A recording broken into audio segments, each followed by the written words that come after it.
Okay, just back it up. It's so beautiful.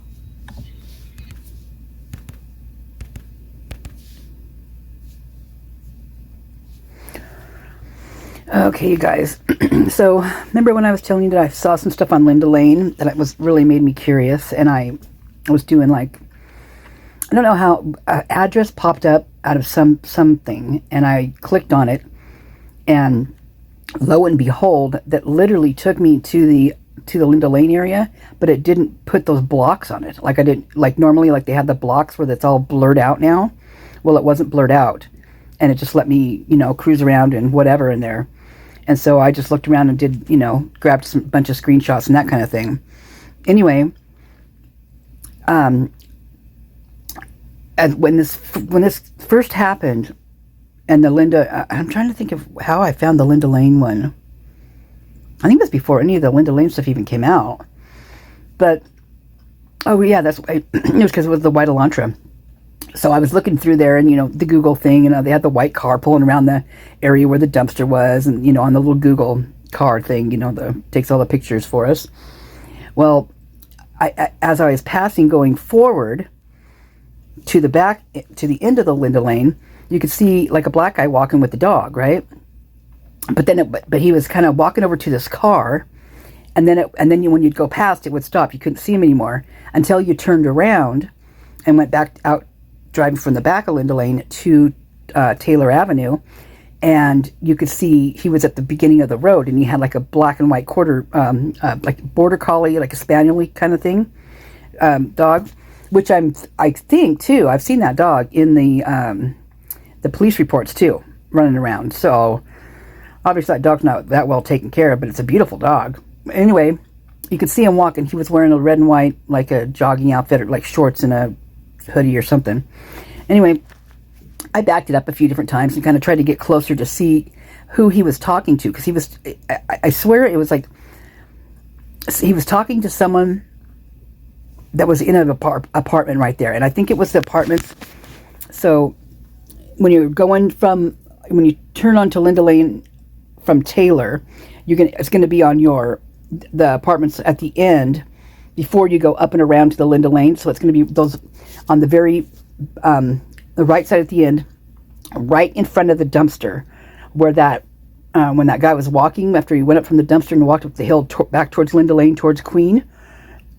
It would have been the apartments right there on the right hand side. So when he crossed over from Lindel Lane across into that little area that you could get to the Queen parking lot, it would be that apartment building or whatever that is. It's right there on the other side of that fence, and that would still be on the right side.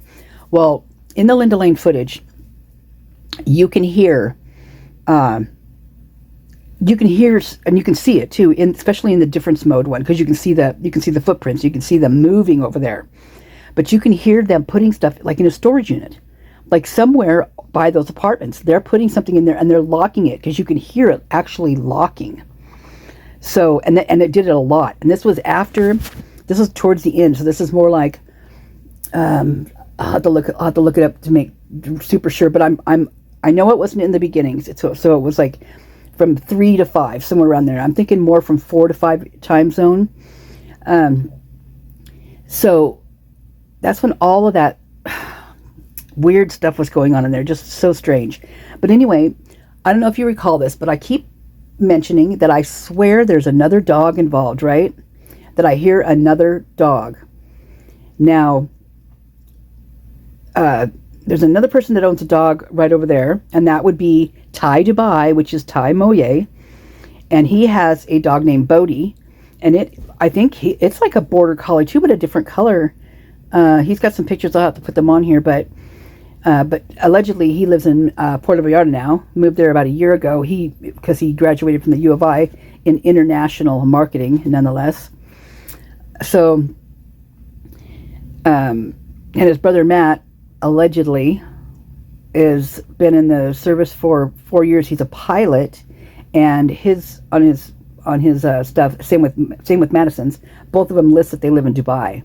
So that's quite interesting. Okay, so their dad was also a pilot, and they traveled a lot. So they were base, Army kids, Army brats or whatever, or more like Air Force brats. And I don't know if it's Matt that's flying the Ty and Madison over there all over the place or not, or if it's still Dad in the picture. See, Dad used to be in the picture. He used to have a lot of photos with them, but you can't find those anymore hardly at all. I found a few of them on Ty's page, and I have some from before when I gathered a bunch of stuff, but you can't find them anymore after that. So I'm going to be putting those on here too. But the one thing I was just wondering is, so there was not just one dog there. It wasn't just Murphy that was there. There was another dog, maybe even two more dogs. And so here I'm kind of bouncing back. So here's going on when I'm listening to this Lana. Thanks, Lana, for this freaking, oh my God, this Kopacka thing. Oh my God. I swear my heart was just going up and down, up and down, up and down, up and down when I was listening to this, because it's absolutely pure lies. It's just pure corruption. It is sickening. And it's what I'm actually getting out of this at this point. I'm not even all the way through with it. Well, I'm through with the body cam and the SWAT thing, which is, you guys, I don't want to give it up. I don't want to say anything, but just put it this way. They're a bunch of fucking liars. That's what they are. And they are sick. They are sick. And I hope to God somebody sues their asses like Brent's parents. Somebody needs to nail them to the wall. And I mean hard, to where they don't get down. They're up there for a while, man, because this is bad. This is really, really bad. I mean, I'm not, like I said, I'm not going to go into it. I just, I'll put the link in here so you can go see it. She's got the first half on one video and the second half on another, on a live. So I put those in there. But this girl right here, and I think she said her name was Charlotte. She's talking in here, and she's telling the story about these roommates, right? That are the ones that allegedly are his roommates, Brent Kopacka's roommates. And she's telling a story here where when she sees them and what they look like and all that kind of stuff. And lo and behold, guess what she says? She talks about an African-American man who lives there, who owns a black and white border collie. Same guy walking down Lindel Lane.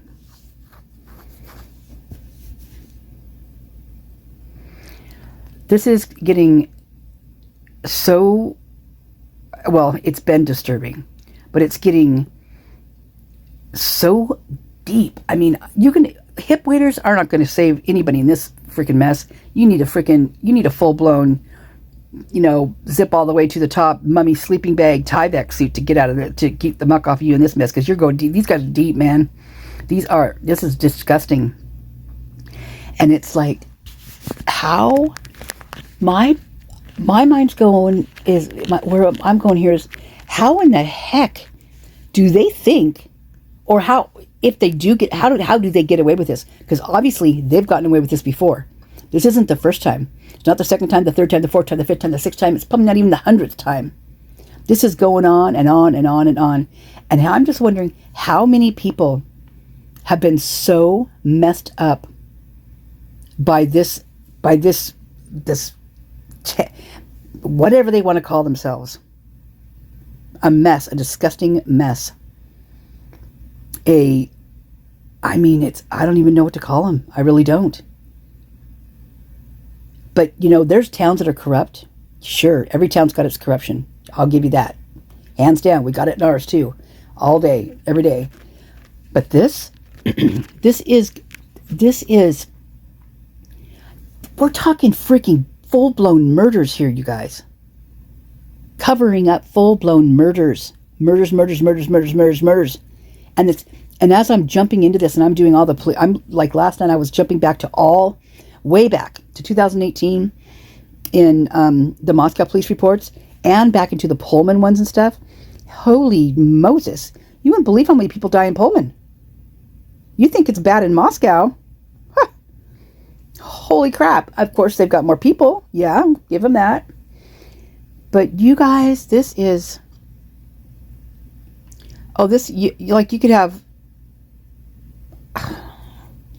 Here, I'm just going to play this part, and then I'm going to get to show you the Lindel Lane, which I've been telling you I'm going to show you that, and I'm just keep lollygagging around, and I don't do it. So when this came up, I'm like, okay, I got to do it today. So I have the hiccups right now.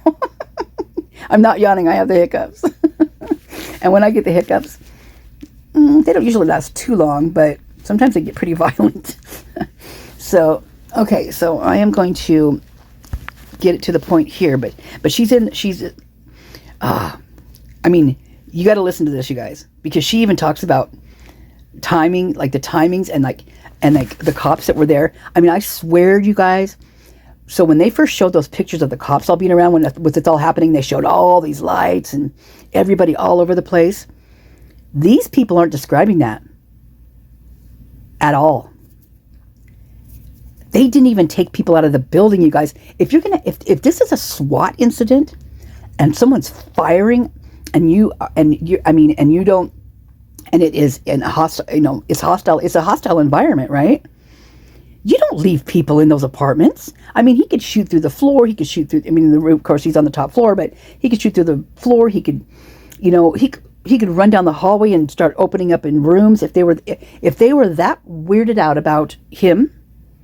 If he was, I mean, I don't even know if he was even there at this point. Who knows what even transpired? I mean, really, honestly. Anyway, okay, so. This law enforcement people, they weren't scared. They weren't like on edge. They were just kind of, standing there. And to top it off, they're in the apartment of a tenant there, and this tenant's sitting there in the kitchen while these guys are in there fully dressed in gear with rifles in their hands and tear gas masks on. Well, you think the guy in the apartment had a tear gas mask on? He didn't. What is this all a bunch of just show? Is this a new cop show that they're doing? I mean, they did have one, Wazoo Campus Pullman Police or whatever. And, yeah, they took that one. Well, they didn't. I don't know if they took it down. Well, yeah, I think they did. But I got a couple videos of it. Like one of them was Halloween. One of them I wish I would have gotten because later I found out that the two girls that were dressed as sexy cops, one of them was Wazoo Kim's daughter, Peyton. So... they're out there on the corner and talking to the cops, and the cops are all, jabbering with them and stuff. But there's a lot of things that happened in that particular video that I wish I would have gotten, and I don't know if I can find it. If anybody know where to get it, that'd be awesome.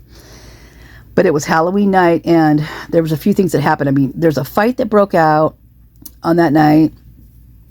There was a guy. I've got the one where the guy steals this cop walks up on a kid who's dragging basically a barbecue, and he says, "Hey, dude, he's like, where'd you get that? That's not yours." And he has the kid take it back and tells him, "No, you know better than that. Don't do that. This don't, blah, blah, blah, blah." I mean, yeah, you can be a friend, right? Great, but you let this happen time and time again, where you let these kids get away with this kind of crap, and what are you going to have? You can have a mess on your hands. Sounds like they do. Sounds like they have a freaking big mess on their hands. And I'll tell you where the mess starts. It starts with the law enforcement in that town and with the university's administration, whatever you want to call that. It is disgusting. And it makes me just wonder. I mean, it can't just be here, you guys. This cannot be it. It's got to be this university thing. It's got to be this mentality. Get them in the seats, get them in the chairs, get the money out of them, get it from the government, get it from the state, get it from anywhere you can, get it from past alumni, get it from the ancient ones, who whatever you want to call them, I don't care, but just get their money, and get it however you can. Look at them. Look at what these girls are posting online. Right there in front of the university. I mean, they're literally in lingerie, you guys, in front of their sororities and stuff. And and the guys aren't any better. They're not blatantly showing it like this, but they're out there. Trust me, they're out there. They just do theirs in a different way. So here now we have a connection to Kopacka and Lindel Lane.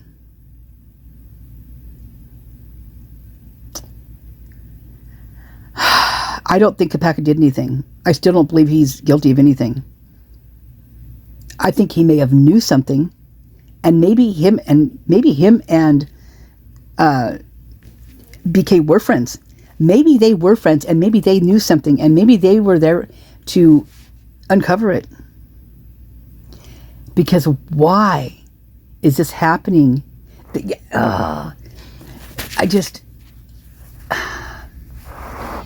university has to keep things covered up. They have to. And not only that is a university, but we're talking Kane. Kane's also involved in this, up to his neck. Up to his neck. And Dan Etsy too. Esty. So get this. So I was thinking about this. And I'm thinking about the car in Eugene, right? And then I'm watching Neek's Peaks, and I'm listening to hers about all the different hubs. And I've known about the hubs because I live like an I-5 corridor. So like the hubs up and down I-5, they're like the Great Wolf Lodge is really bad. You've got the casinos where people meet up and stuff. And it could be drugs, it could be trafficking, it could be whatever. It could be cigarettes, it could be fireworks, it just depending on what people want. So this goes all the way down. Well, these hubs, there's certain towns that these hubs are in, and certain states. And so the states that these hubs are in, first of all, one of them is Colorado. Another one is Oregon, Idaho, Washington, Utah, Arizona. You've got in Mexico, New Mexico, you've got them all down that whole area right there is just huge. I mean, there's hubs, boom, boom, boom. You just drop it off. There's like drop-offs or whatever you want to call them. Well, you've got the house, right? You've got 1122 King. That is literally the epicenter of Greek Row. It is the go-to. It is where it happens, right? This house has been notorious since it was born, in my opinion. Maybe it was even built to be notorious for that reason. But you've got a guy who is a registered sex offender who owns a software company that is so suspicious.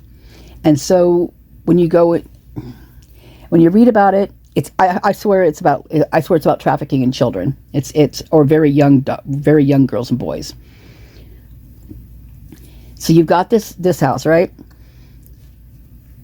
This house not only housed this Scott Perky, who married a girl, I think, and she went to the U of I believe. She was much, much younger, but the other one was a lot younger, the one that he's got the record for. I don't think it was 14 or something like that. So they end up moving to Appaloosa, I believe Appaloosa. But now you've got this tainted house, so to speak. The sex offender. Hence that area. It's just, they're surrounding that area. They're everywhere over there. Queen Road Apartments. People need to dive into Queen Road Apartments because I'm telling you what, that place is just as bad as 1122 King. Just as bad, if maybe even worse. Same with Lindel Lane, in my opinion. And the owner, there's some sus things about that owner, boy, I'll tell you what. You start digging, you're going to find some stuff that'll blow your mind. So you've got Scott Perky, who sells it to a person from Colorado. So there's your other hub, right? And what does he buy? He doesn't just purchase one home or two or three. No, he purchases like five or six, I believe, right there. And it's not the only places he's got in town. He's got stuff downtown in the mosque. He's got like a realtor company downtown. If you go watch Neek's Peaks, I'll try to get that linked into the description too. But so you've got all these houses, right? And they're all off campus frat stuff, a Greek Row. And what does Greek Row do? What do they do? What are they known for? They're known for their fundraising and for making money for like cancer societies and just all sorts of different things, right? Well, they're talking about how they make their money and they're doing this and doing that, and I don't even know exactly what they do, but it doesn't sound like you're going to make that much money with what they're doing. It really doesn't. I mean, yeah, some, but you're not going to make $200,000. Yeah, unless there's some really rich alumni that's got some really loose pockets in that town, which there might be, but anyway. So you've got these houses. You've got the way that they're situated to where they can all see 1122, because that is the eyeball. Actually, that's not the eyeball. Let's call it the stomach. That is the stomach. I don't want to call it the heart, because I don't believe there's a heart in that house. Period. It's the stomach. It eats things. It chews them up. It swallows them, and then it spits them out. That's what that house is. It's a stomach. It's a gurgling, sick, just bile-filled stomach is what that is. And it's unfortunate the people that have ended up in that house who have been caused such harm and death, unbeknownst, more than likely to them, what really that house was all about. So you've got the hub. You've got Colorado, right? So then you've got now. So I'm going to bounce around here. So just try to bear with me. This is not my forte. This is not my thing. So this is just me just winging it. Really, you guys, totally just winging it. My brain just on a fry mode right now after I saw this Lana thing. So now you've got, okay, the Lantra, the one that was found in Eugene, Oregon.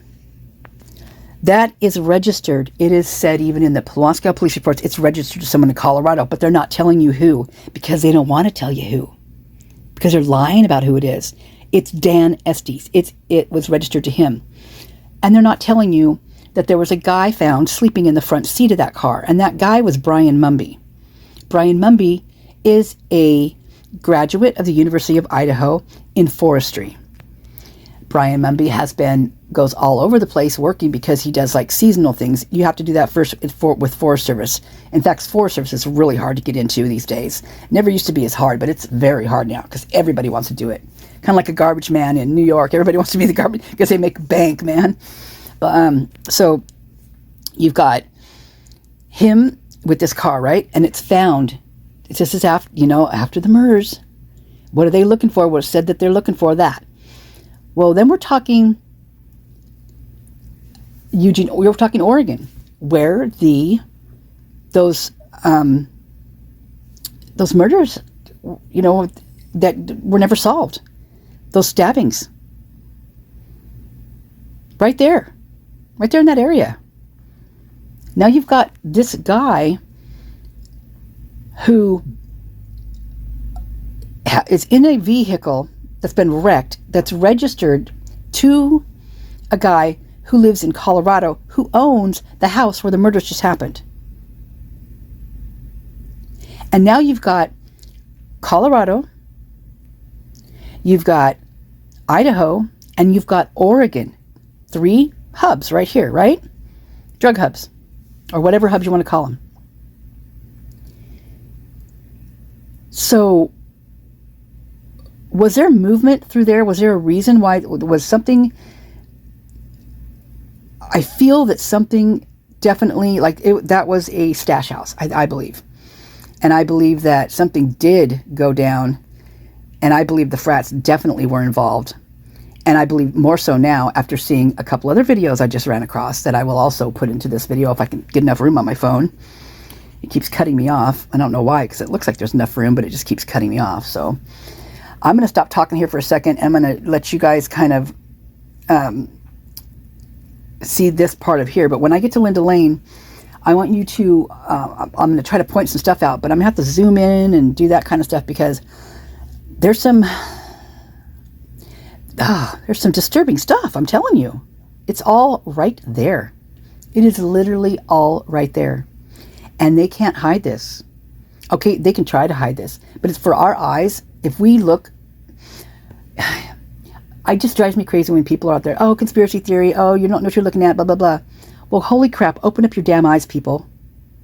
This is not what it seems. This is nothing what they're saying it is, in my opinion. How can it be? I mean, how many times have they lied to us? I'm going back through old videos and old things last night on the Wazoo, on their site, on their cop site there. And get this, they're going through all of the different things that were said to be in the beginning with the Idaho 4. Oh my God.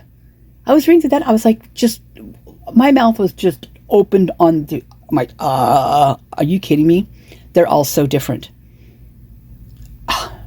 All so different. I mean, how about the first one when Bethany and Dylan arrived home after being out separately at 1 o'clock and went to bed and didn't wake up until the next morning when they called the 911, or when the 911 was called. Are you kidding me? Are you kidding me?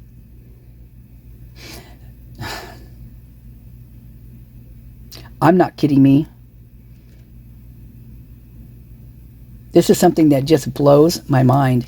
I knew this stuff was out there, but I didn't know it was like this. I didn't know that they were using, like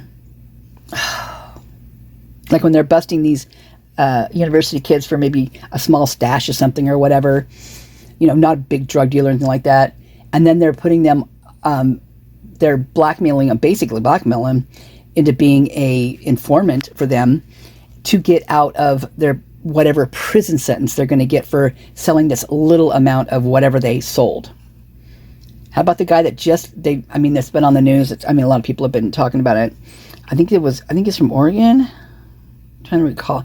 But great student at the university, got popped with selling like a couple bags of something. I think it was up to, rounded out to about $80 or something like that. Cops brought him in, told him they were going to give him 10 to 40 years if he wasn't going to do this informant thing.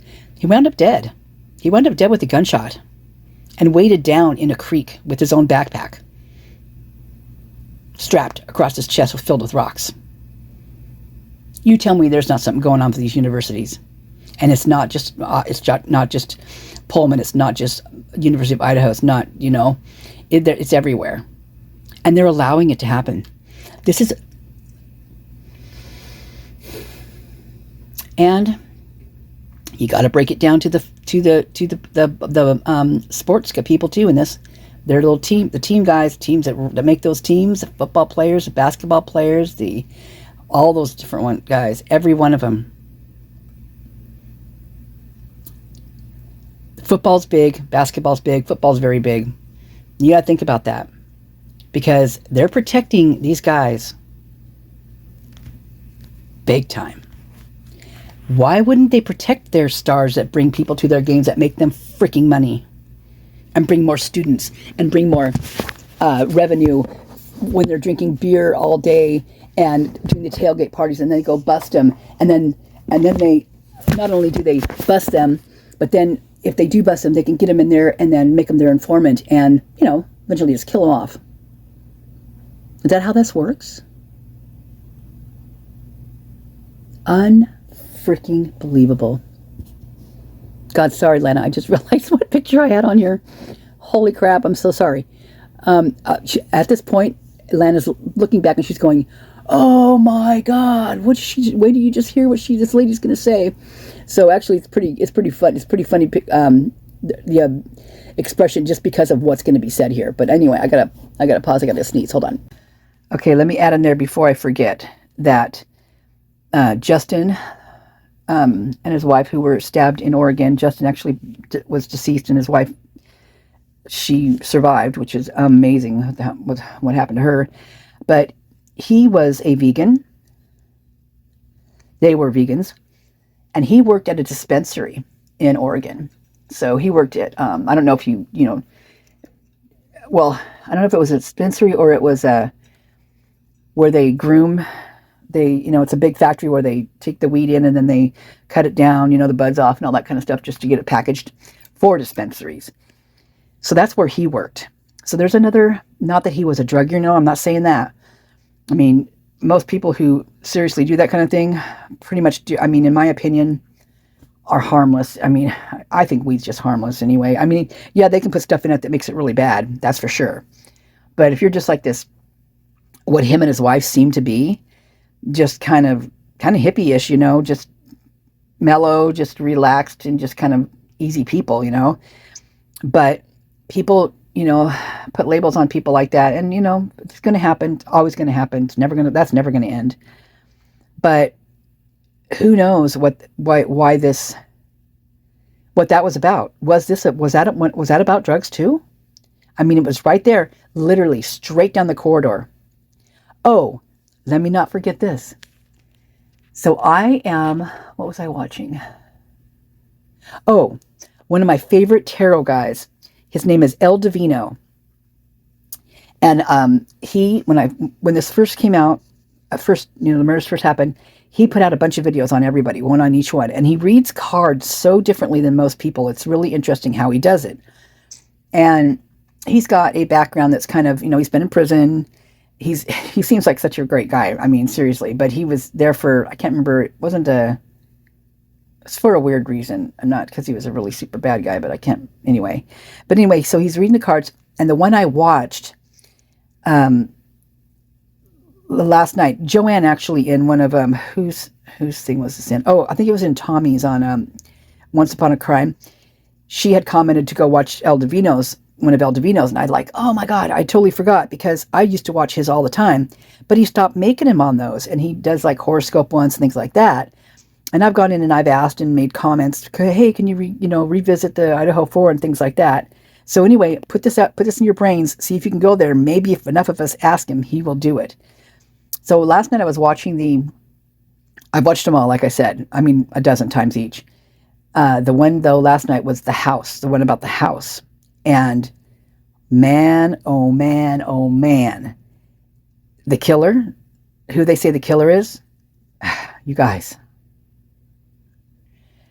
He's describing Enon Harsh to a T. To a T. And I don't know if you remember this or not, or I've done some incel stuff on that, but I believe Enon was an incel, is an incel, in my opinion. And I also believe he's a virgin. Yes, I do. And he describes him as that's the one. He describes him. I mean, it is, as he's describing him, I don't think they even know about Enon at this point when he was doing that reading. I don't think Enon was even in the picture. But Jeremy was, the guy Jeremy that lived there, that did, the kind of shy, kind of awkward guy. So they're talking about him in this particular video, which I'll also put in here, if I can get enough room on here. It's already 33 minutes in. Maybe I'll do them in little spurts. So they're breaking down Jeremy and all this other stuff. And the whole time I'm thinking, it's not Jeremy, you guys. It's not Jeremy, you guys. It's not Jeremy. It is Enon. You're talking about Enon. And, oh my God.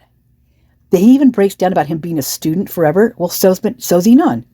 What has he been doing? Bouncing back and forth from Pullman to Idaho, from, like UI to Wazoo, U of Idaho. I mean, the whole way back.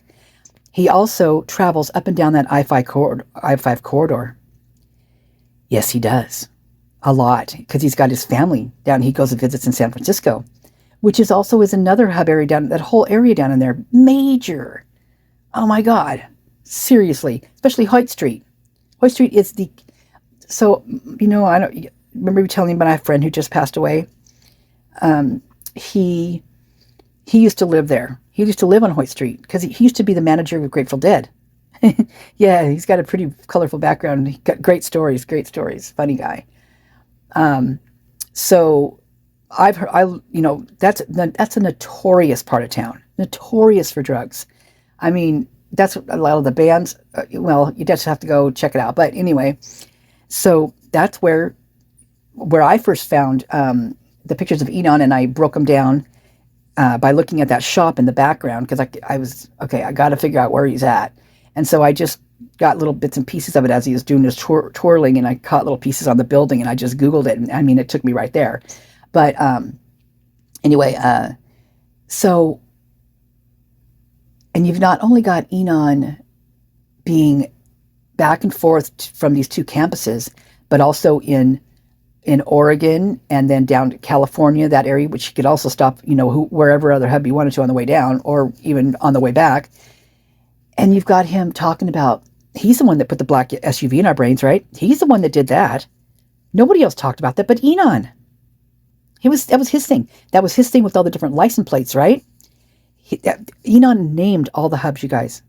On those license plates that he put out there, every one of them is a hub. Every one of those states he named is a hub.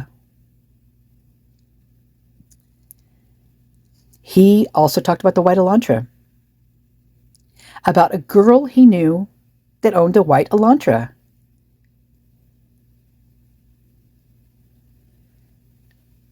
He brought all that up. Is that the girl who Moscow police say it actually owns the car that is also registered in Colorado to King LLC? Is that who Enon's talking about? Is that Enon's friend he talks about when he talks about it in some of his interviews about the friend the girlfriend he sometimes hangs out with, the only other ones beside his co-workers? And who are his co-workers? They're from Boise. They went to school. With Maddie. Was it Xana and Matt? No, Boise. Well, God, 3 or 4 of them did, right? Didn't Dylan and, I know Quinn's from there. Oh, Coeur d'Alene to Boise. I'll have to go back and look at that. I think it was Coeur d'Alene. Anyway, his friend, his workers that worked with him at the restaurant before it got closed down.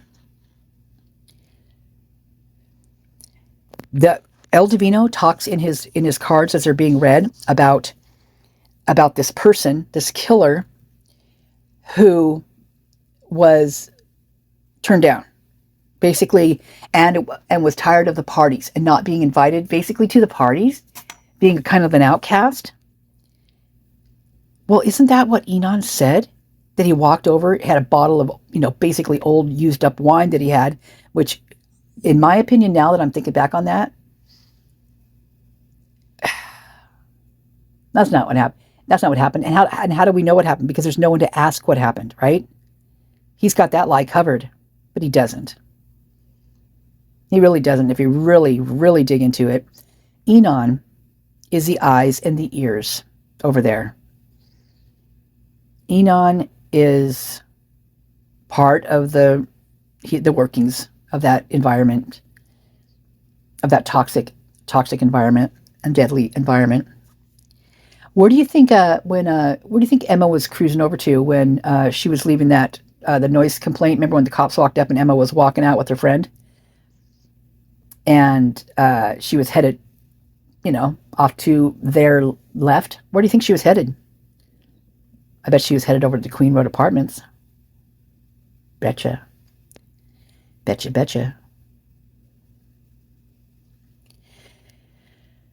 So now we've got Kane. Kane is retired from the hospital. Kane is he was a CIO, basically internet guy. He was an information guy. He had your information. If you need to go to get any information from anything that had to do with the hospital, with patients, with anything, that's your man. He's your man. That's your man. That's your man, Kane. You guys. Kane's also very, very big with the university. Well, he's got off-campus, Greek row housing over there. He's got to keep the word, quiet too. He's got a code of silence. You don't think that guy doesn't have a code of silence as well? Oh my God.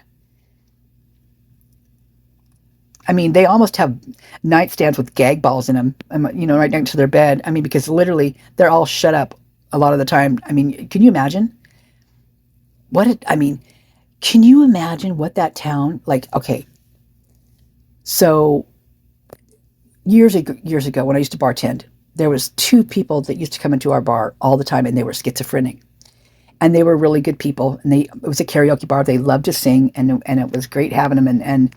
But they would go off sometimes, and for some reason, I was the only one who could easily control them and get them back into their normal state, or their calm state, let's say, without too much problems. Well, out without any problems. Actually, I had no problems with them. I just if that started happening, and I was able to see it in time to catch it, and not let anybody else even go near them, and I was the one that did it, there was no problem at all, which was really cool. I felt really good about that. That was and like I said, they were really good people. I mean, really good people.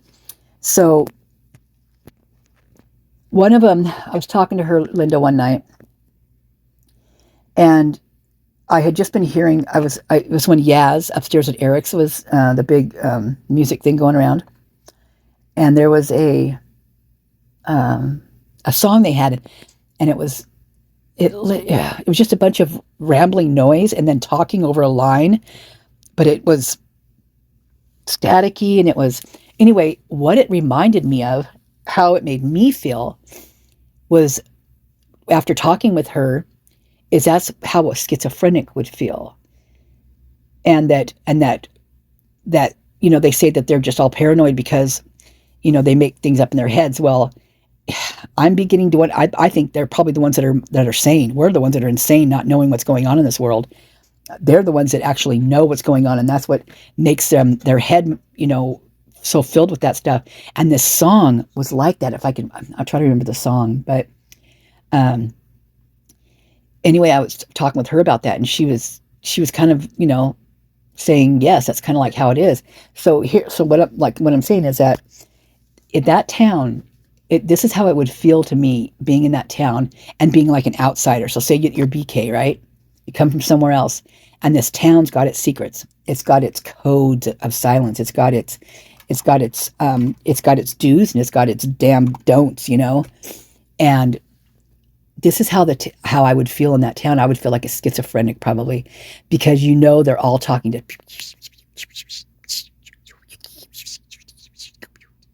You can hear all the static in the background because they're all whispering about something, right? But you can never really catch what they're singing. You can never really catch them looking at you. You can never really. You catch them like as they're walking around a corner. You never really see the full body. You never really see anything or hear anything. It's just babble. It's just static. It's just blurs, and just, I mean, that's how that town would feel. That's how that town feels where I'm at now, to me, is that it's just so, it's just almost, it's like a mirage. It's almost there, but you never can catch it. It's a damn fever dream is what it is. When you're sick and you've got the fevers, and the fever dreams are usually ones where, like one of my fever dreams is, either I'm tiny or there's a giant. And I think it's more it's a giant, but I'm really, really cold, and I'm crawling on the ground, and I'm little. I'm like a kid, and I'm crawling to get to this comforter, this big homemade, handmade comforter that's on the ground, and I get underneath the one corner of it, and I just get in there, and I'm just starting to get warm, and I'm just literally underneath it. My whole body's underneath this comforter, and I'm just getting in there, and I just barely get in there, and I'm just almost starting to get warm, and I feel this air it's just like kind of a suction-y cold air that's pulling my body kind of up. And as I'm feeling this, it's like, those machines with the toys with the claws, that you put in there and you could pick something up. Well, it was kind of like that. But when I looked up, it was a giant, and it was a giant that had it was a little comforter to him, but it was big to me, and pinched it and was pulling it up and was, oh no, that's not what it was. I'm sorry. It was the opposite way around. It was me crawling out because I was too hot.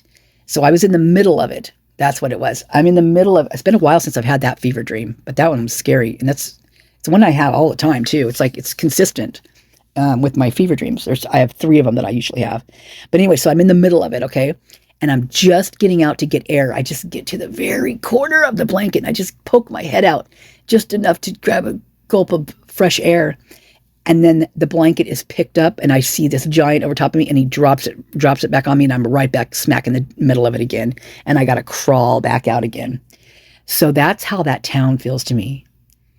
Like, you never get a breath. You're always on edge, guys have to know what I'm talking about. I'm sure you probably get that feeling. So I don't have to discuss it anymore because I really need to get this out there. It's already been 45 minutes and I haven't shut up. Okay, so I'm going to play this part for you. And then I think I'm going to just send this one out. And then I'm going to do the next one with the other stuff. Because this one's going to take a long time to even get it up there.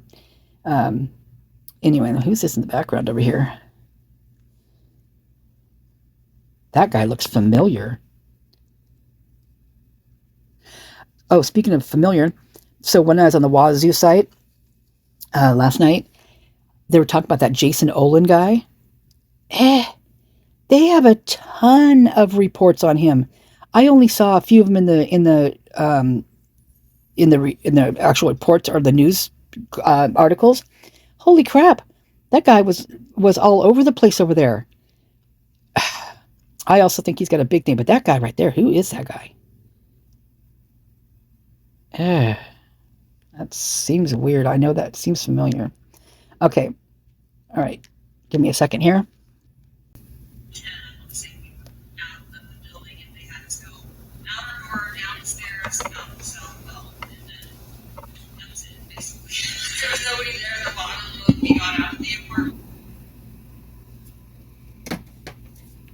This is where it spins. I'm not sure why it's doing this, but it spins for quite a while. So. And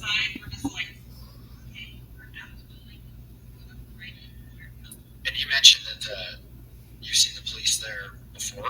Yes.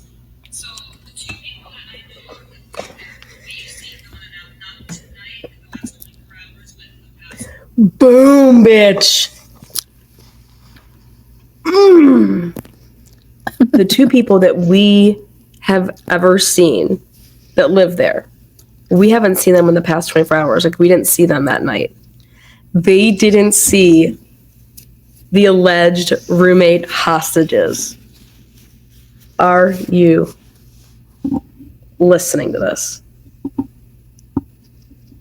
Now, Chris was about to blow my mind in such an amazing way. Do it. Do me, Crystal. Come on. Crystal.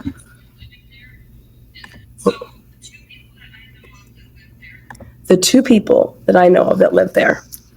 Okay, just back it up. So beautiful. And you mentioned that. So when they evacuated, nobody was down there in the stairwell. You know, when they were saying that they were staying in the stairwell and da da da. They're like, we get down there and there's nobody telling us where to go or anything. Okay. You've seen the police there before? Yes. So the two people that I know of that live there, we've seen going out not tonight in the last 24 hours, but in the past 3-6 months of them living there, is an African American male who has the black and white border collie named Bellamy. Who has the black and white border collie named, what was that name, honey?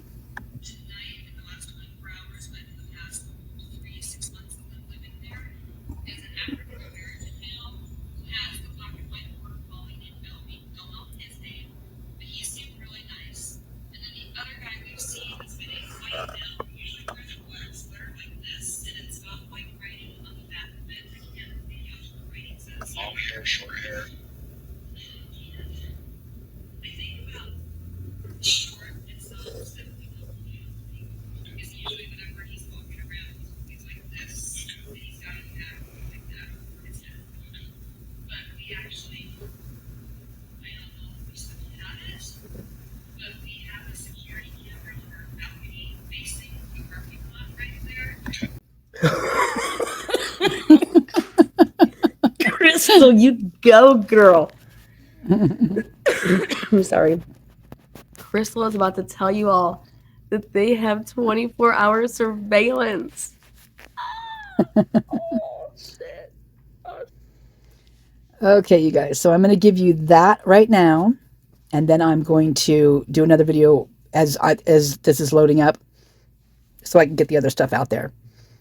Thanks, Lana, for this. I'm going to link, God, as many as I can think about in this one that I talked about. But I might just save the Linda. I might, well, pretty much only have to do this one and this one, right? Well, we'll see. We'll see how it goes. Thanks for listening to me babble. I hope it's been interesting. Sure, it was so interesting. Like last night, I could not hold myself back. I wanted to so bad make a video, but I know I had to sleep. I mean, it was already like 3 or 4 o'clock in the morning. So, okay, well, off and running, and I will talk to you guys or read your stuff soon. Thank you. Thanks for all your support.